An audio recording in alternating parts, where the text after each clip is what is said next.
I've been in the market for a really nice pair of Bluetooth wireless headphones to just kind of use around the house and to use when I go for a walk, or to use in the office when I'm doing some work, or just sitting around when I'm gaming on my iPad or something like that, so I don't bother people around me. So in one of my previous videos I reviewed 3 wireless headphones that were like in the $200 to $250 price range, but I wasn't really happy with any of those 3, so I continued my search, and in my research I found these Sennheisers. So these are the Sennheiser's Momentum Wireless headphones.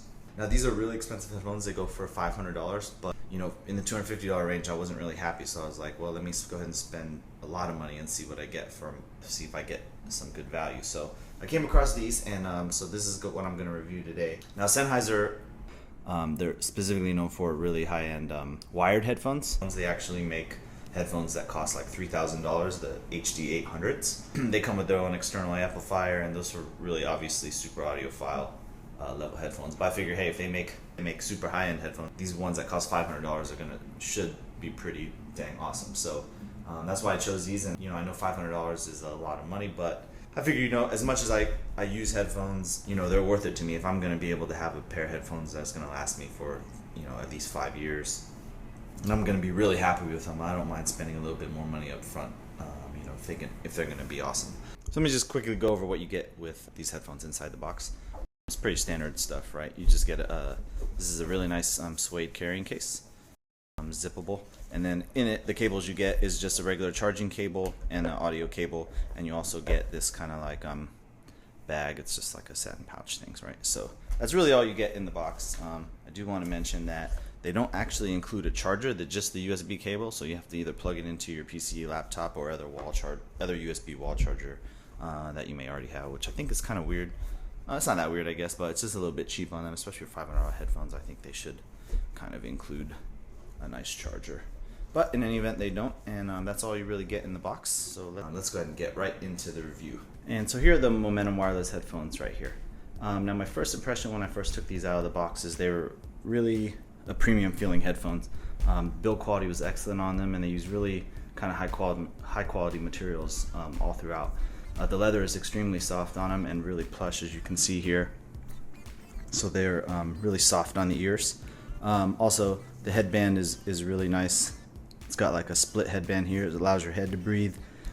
It also gives it it also makes it look a little bit cooler in my opinion. You have this really high quality stitching on the outer headband too. That gives it a nice kind of premium look in my opinion. It's also built using this steel band, so the headphones do fold up like this, so you get a little bit of portability with them as well, which is nice. And they can kind of fold either way, so they go like that, and you can see kind of how they just fit in the hand. So that's kind of like an added bonus. Now the sides here, where the ear cups sit on, they slide up and down this groove, and they stay pretty stationary actually, because once you have them in place, you can't really shake them loose. So that is a pretty nice design feature. It does make the headband stick out a little bit more than usual, whereas a lot of headphones, the headbands stick right directly down into the ear. So, but not a big deal. I still do like the design of them. And as you can see here, the outer part is just like a strong metal. I don't know if this is steel or not. May or may not be, but it's really strong feeling. You can see you can bend these, and they don't even really hardly crick or creak very much. A lot of headphones are plastic headbands, which suck because those tend to snap or break, obviously, because this is the part that flexes all the time.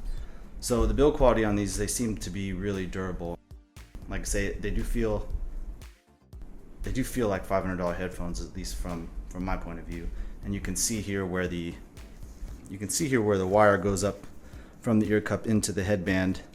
It's secured here by like 4 rivets, and you're not going to be able to pull that out. It's in there really tight, and then it just goes right up into the headband, which actually underneath of this headband is kind of harder than I would like, but it didn't bother my head at all. It seems like they would have padded this top part a little bit better, but it's not too big of a deal. The hinges on these are really nice too. I mean, you can just feel, it just doesn't feel like it's really going to break. So I really like that about these headphones. I mean, for $500, you shouldn't feel like they're going to be fragile. Overall, the build quality excellent on these. Well, I forgot to mention also that these the ear cups are replaceable, so that's kind of cool. You just pull these out and they slip out. And also the battery is replaceable. We have to get it replaced by a Sennheiser authorized dealer, but you can't replace it. So you should be able to have these headphones for many years. And the only thing that should really wear out is the battery over time. One thing I did want to mention is the ear cups on these. These are around the ear style headphones, so they don't sit on top of your ear. But the ear cups on these actually are pretty small. When I measured them, they only measured 2 3/4 inches vertically and only about 1 1/4 inches across. And my ears are actually 2 3/4 inches in measurement, so they're actually slightly bigger. So after I wore these headphones for like 40 or 45 minutes, I could feel some pressure on the top part of my ear right here. Even though these ear cups are, the leather is really soft, I did feel some pressure points on my ear, which was kind of irritating, almost to the point of being painful. So that's something to keep in mind. These just seem kind of small if you look at them. So I don't know if like Germans have small ears or what, but this seems to be more for like a smaller shaped ear. They are very light. You don't feel them on your head once they're on, so that's kind of nice too. Some of these bigger headphones are kind of heavy. For example, like the Plantronics I reviewed, and some other ones I've seen as well. Let's go quickly over the button operations. Right, it's very simple controls on this. You have the power button here, which you just basically hold down, and it turns on. As soon as you turn it on, it does give you the battery status with a female audio voice, and the voice sounds pretty nice. So not that that's really a huge factor, but I'll let you kind of hear what it sounds like. Between 18 and 22 hours playtime. The battery is rated for 22 hours on these, and these have active noise canceling on these headphones, and you can't actually switch that off. So, and even with the noise canceling, they do last up to 22 hours. So I think that's a good thing, because usually noise cancellation does take away from battery life. Unfortunately, you can't switch the noise canceling off on these headphones, which I'll get to in a second, but I just want to go ahead and quickly go over the rest of the button uses. So here is the volume rocker and the play pause button. So it's pretty standard like on most headphones. Press it once to play, once to pause, and then obviously plus and minus on the volume. So nice little switch there, very simple controls. Here's the main controls, right? Press it once to play pause, two times for forward, 3 times for back when something's playing. Otherwise, when you hit the button 3 times, it will give you the battery status, as you can see here in a range. So you can see it gives you battery status, as you heard, 18 to 22 hours playtime, or then it will tell you to recharge your headset once it's completely drained. This does also give you the Bluetooth battery status on your actual mobile device if you have that. So the Bluetooth battery meter will show there in your system tray or wherever you're looking at that. Now you can also, forgot to mention, if you press the button 2 times and hold it down, it will fast forward. 3 times and hold, it will rewind. So those are basically the controls of the headphone. And these headphones also do have the ability to take and receive phone calls. So if you were going to use it for that, it does have that feature. And for that, this button is just the receive and disconnect call. So let's talk a little bit about the sound quality of these, which is obviously the most important factor in headphones. The sound quality in these, they were good but not great. They didn't sound noticeably better than like the Bose or the Plantronics I recently reviewed. And for $500, I just felt like they should have been a notch above.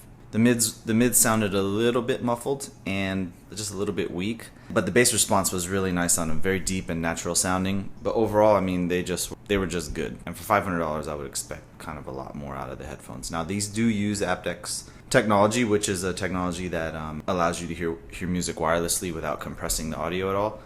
And most of the music I listen to anyway is streamed at 320 bits, so I don't think that really plays that much of a factor. I mean, like I said, I don't listen to FLAC files or I don't have a super high quality audio source, so the 320 bits isn't horrible, but I don't think that the technology really came into play, when using these for the audio I was listening to anyway.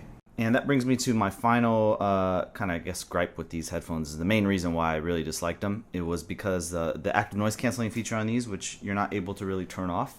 Now, while the noise canceling feature really worked, they really worked well. They were effective on these headphones. They were really fatiguing to my ears. So if you've ever heard active noise canceling headphones before, they just kind of create like a low background noise or kind of hum that isolates you from external noise that's going on. To me, that makes your ears kind of work overtime, because your ears are basically constantly processing that noise, and it's just always there. And to me, it also takes away from what you're actually listening to.